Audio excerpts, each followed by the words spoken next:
warahmatullahi wabarakatuh. Yang saya tadimi Al-Mukarram Kiai Muhammad Hasan Mutawakil Allah SHMM selaku pengasuh Pondok Pesantren Zainul Hasan Genggong, dan kepada Bapak Rektor yakni Abdul Aziz Wahab BAMHG, dan tak lupa juga kepada Ibu Kaprodi yakni Ibu Zahida Itisomabila, serta dosen pembimbing kami yakni Ibu Ani Gita Yuwana ME, dan teman-teman sekalian. Puji syukur kepada Allah Subhanahu wa Ta'ala sudah memberikan nikmat dan kesempatan kepada kita hingga saat ini bisa presentasi. Untuk mengefisienkan waktu, izinkan kami memperkenalkan diri kami terlebih dahulu. Perkenalkan, nama saya Habil Regina Hafid sebagai moderator. Tentu saya juga ditemani oleh rekan saya yakni Dewi Yusrolana, Nabila Putri, Muhammad Makin Alim, Abdurrahman Soleh Fiki, dan Usi Rahmania Febrianti. Dengan judul peta konsep yaitu mengetahui tentang ijtihad. Pembahasan pertama akan dijelaskan oleh Dewi Yusrolana. Baik, langsung saja ke materi yang pertama, yaitu definisi ijtihad. Ijtihad dalam konteks Islam merujuk pada upaya seorang ahli hukum atau ulama untuk memberikan pendapat hukum yang bersumber dari Al-Quran dan hadis, dengan memperhatikan prinsip-prinsip agama serta kondisi sosial dan situasi yang berlaku di masyarakat. Secara harfiah, kata istijhad berasal dari bahasa Arab yang berarti berusaha sekuat tenaga atau mencurahkan kemampuan maksimal. Dalam konteks ini, istijhad berarti berusaha dengan bersungguh-sungguh untuk memahami dan menafsirkan hukum Islam berdasarkan sumber-sumbernya yang otoratif. Ijtihad juga upaya intelektual yang dilakukan oleh seorang mujtahid, orang yang beristijhad, untuk menghasilkan sebuah fakta atau keputusan hukum yang tidak secara eksplisit disebutkan dalam teks-teks sumber utama Islam, Al-Quran dan hadis. Hal ini penting karena tidak semua masalah yang dihadapi umat Islam pada setiap zaman dapat ditemukan jawabannya secara langsung dalam teks-teks tersebut. Oleh karena itu, ijtihad diperlukan untuk menjawab persoalan yang baru muncul atau yang tidak ada dalam teks klasik. Baik, pembahasan kedua akan dibahas oleh Muhammad Makin Ali. Baik, di sini saya akan menjelaskan tentang dasar hukum ijtihad. Dasar hukum ijtihad dalam Islam berasal dari Al-Quran, hadis, ijma' dan qiyas. Dalam Al-Quran disebutkan, Quran Surat An-Nisa ayat 59 yang berbunyi, "Wahai orang-orang yang beriman, taatilah Allah dan taatilah para rasulnya, serta ulil amri di antara kamu. Jika kemudian kamu berlainan pendapat tentang sesuatu, maka kembalikanlah ia kepada Allah, Al-Quran dan Rasul, sunnahnya, jika kamu benar-benar beriman kepada Allah dan hari akhir." Di dalam hadis ada beberapa hadis yang menguatkan pentingnya ijtihad. Salah satunya hadis Nabi yang berbunyi, apabila seorang hakim berijtihad dan ia benar, maka ia mendapatkan 2 pahala, dan apabila salah, ia mendapatkan 1 pahala. Hadis riwayat Bukhari Muslim. Hadis ini menunjukkan bahwa ijtihad adalah bagian dari usaha untuk menemukan hukum dalam situasi yang tidak memiliki keputusan hukum yang jelas. Yang nomor 3 yaitu ijma' ulama. Para ulama sepakat bahwa ijtihad merupakan metode penting dalam Islam untuk menyelesaikan masalah hukum yang belum ada ketentuannya baik di dalam Al-Quran maupun hadis. Dan yang nomor 4 yaitu qiyas. Ijtihad juga dilakukan melalui qiyas, yaitu menarik kesimpulan hukum dari situasi yang mirip dengan yang telah ada ketetapannya dalam teks-teks agama. Dasar-dasar hukum ini, ijtihad menjadi alat utama dalam menetapkan hukum Islam dalam berbagai situasi yang terus berkembang hingga saat ini. Mungkin sekian penjelasan dari saya, kurang lebihnya mohon maaf. Baik, syarat-syarat ijtihad. Ijtihad adalah usaha maksimal seseorang mujtahid dalam menggali hukum Islam dari sumber-sumber syariat seperti Al-Quran dan hadis. Namun, tidak semua orang bisa melakukan ijtihad. Ada beberapa syarat yang harus kita penuhi. Nah, ini beberapa syarat yang harus dipenuhi. Yang pertama ada penguasaan ilmu bahasa Arab.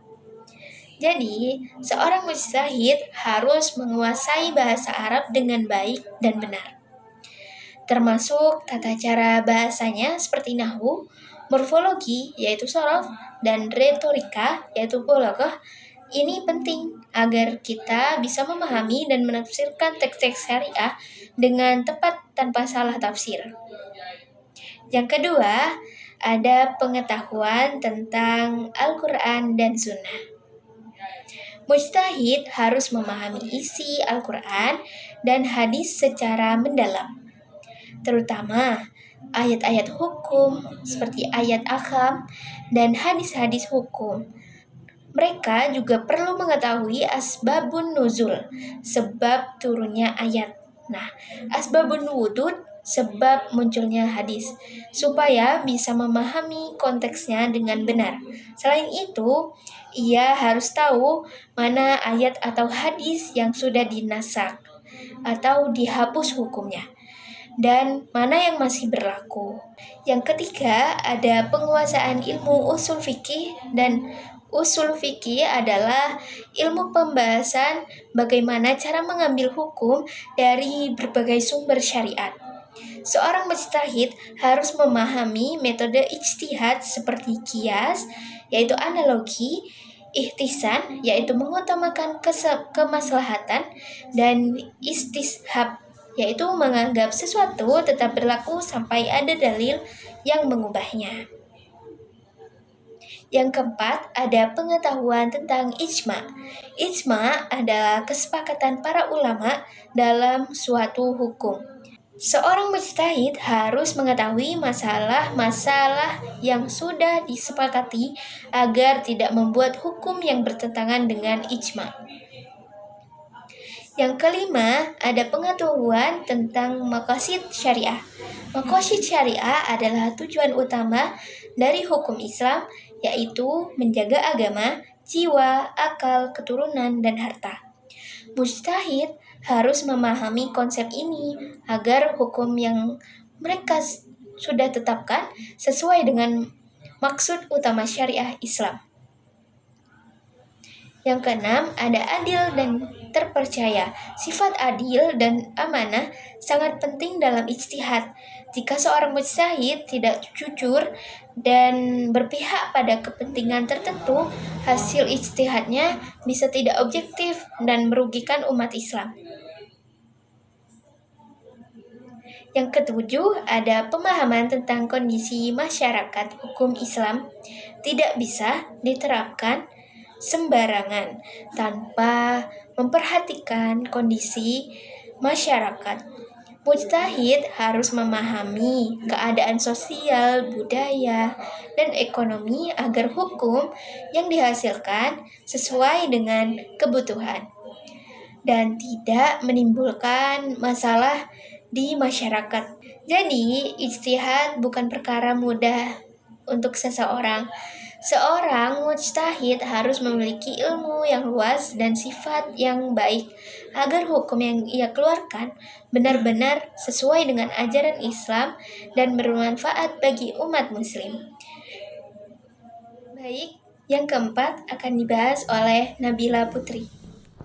Objek yang dibolehkan dalam ijtihad. Dalam ijtihad, objek yang dapat dijadikan dasar pertimbangan atau yang boleh diijtihadkan adalah segala sesuatu yang tidak secara eksplisit disebutkan dalam teks-teks utama Islam, Al-Quran dan hadis, tetapi memiliki kaitan langsung dengan prinsip-prinsip hukum Islam. Adapun objek yang diperbolehkan dalam ijtihad umumnya terdiri dari beberapa kategori berikut. Pertama, masalah hukum yang tidak ditemukan dalam Al-Quran dan hadis. Ijtihad digunakan untuk mencari solusi hukum bagi masalah-masalah baru yang tidak secara langsung dijelaskan dalam Al-Quran dan hadis. Yang kedua, perbedaan pendapat dalam fikih. Dalam hal masalah fikih, hukum praktis sehari-hari terdapat beberapa masalah yang sudah memiliki pendapat ulama yang berbeda di antara mazhab-mazhab fikih yang ada. Yang ketiga, masalah sosial dan politik.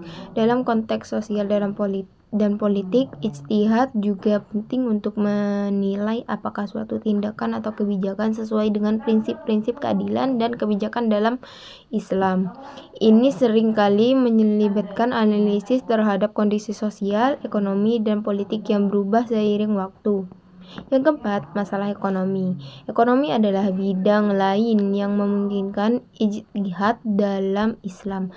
Dengan berkembangnya sistem ekonomi modern, banyak transaksi dan instrumen ekonomi yang tidak dijelaskan secara rinci dalam teks klasik. Yang kelima, masalah perkembangan ilmu pengetahuan dan teknologi. Dengan kemajuan pesat dalam ilmu pengetahuan dan teknologi, muncul berbagai masalah baru yang tidak dijelaskan dalam teks-teks klasik. Oleh karena itu, ijtihad menjadi penting untuk memberikan panduan hukum yang sesuai dengan perkembangan zaman. Yang keenam, penyelesaian antara mazhab. Dalam Islam terdapat berbagai mazhab fikih seperti Hanafi, Maliki, Syafi'i, dan Hanbali. Dan masing-masing memiliki pendapat yang berbeda dalam beberapa masalah fikih. Dalam kasus perbedaan pendapat antara mazhab, ijtihad diperlukan untuk mencari solusi atau keputusan yang dapat diterima oleh masyarakat atau negara tertentu. Yang ketujuh, masalah etika dan moral. Etika dan moral dalam Islam juga bisa menjadi objek ijtihad, terutama untuk menangani isu-isu sosial yang baru muncul. Keputusan ini seringkali berkaitan dengan pelaku manusia yang dapat memengaruhi masyarakat secara keseluruhan. Yang kedelapan atau yang terakhir yaitu masalah perbedaan interpretasi dan teks agama. Dalam beberapa kasus terdapat variasi interpretasi terhadap teks-teks agama, baik Al-Quran maupun hadis. Dalam hal ini, ijtihad bisa digunakan untuk menafsirkan ayat-ayat atau hadis-hadis tertentu yang memiliki potensi penafsiran ganda atau yang kontekstual. Terima kasih. Baik, yang terakhir akan dibahas oleh Usi Rahmania Febrianti. Baik, terima kasih atas waktu dan kesempatannya. Di sini saya akan membahas pembahasan yang terakhir, yaitu tentang objek yang dilarang dalam ijtihad. Objek yang dilarang dalam ijtihad adalah hal-hal yang sudah pasti hukumnya dalam agama, baik yang terdapat dalam Al-Quran maupun hadis yang sahih dan jelas. Ijtihad hanya diperbolehkan dalam hal-hal yang tidak memiliki nas yang pasti atau tidak ada ketetapan hukum yang eksplisit dalam teks-teks agama. Berikut adalah beberapa contoh objek yang dilarang dijadikan objek ijtihad. Yang pertama yaitu hal-hal yang sudah ditetapkan secara jelas dalam Al-Quran dan hadis. Misalnya hukum-hukum wajib seperti sholat 5 waktu, zakat, puasa Ramadan, dan larangan-larangan yang jelas seperti larangan zina ataupun riba. Yang kedua yaitu hal-hal yang bertentangan dengan prinsip dasar agama. Misalnya melakukan ijtihad dalam hal yang bertentangan dengan akidah atau syariat Islam, seperti ijtihad untuk menghalalkan sesuatu yang jelas-jelas diharamkan oleh nas.